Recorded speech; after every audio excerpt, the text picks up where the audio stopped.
भर्गो देवस्य धीमहि यो यो न प्रचोदयात्। আমি এই গায়ত্রী মন্ত্রটা দিয়ে আজকে ডোমকলের মাটিতে আমি দু এক কথা বলবো।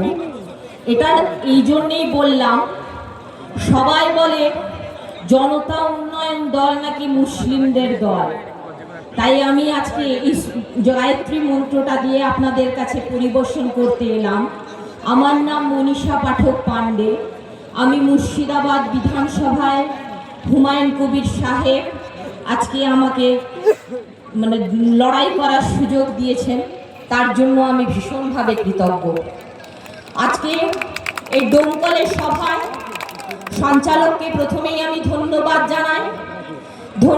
জানাই মঞ্চে উপবিষ্ট প্রত্যেককে, এবং আমার সামনে যারা আছেন, যাদের কালো মাথার শাড়ি আমি দেখতে পাচ্ছি, এবং আমার ডান দিকে আমার মা বোনেরা, প্রত্যেককে আমি এবং আমার গলার আওয়াজ যত দূর যাচ্ছে এবং মাইকের মাধ্যম দিয়ে প্রত্যেককে আমি নমস্কার, সালাম, আদাব জানাই।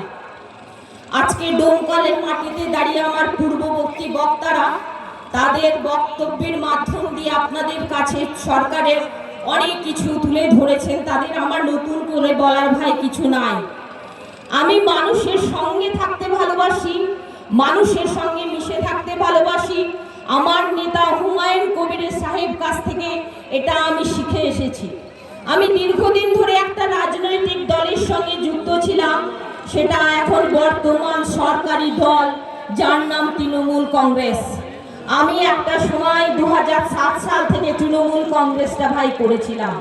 সেই সময় আমি তৃণমূল কংগ্রেসের এমন কোনো জায়গা ছিল না বা কমিটি ছিল না যেখানে মনীষাটা ছিল না। তখন তৃণমূল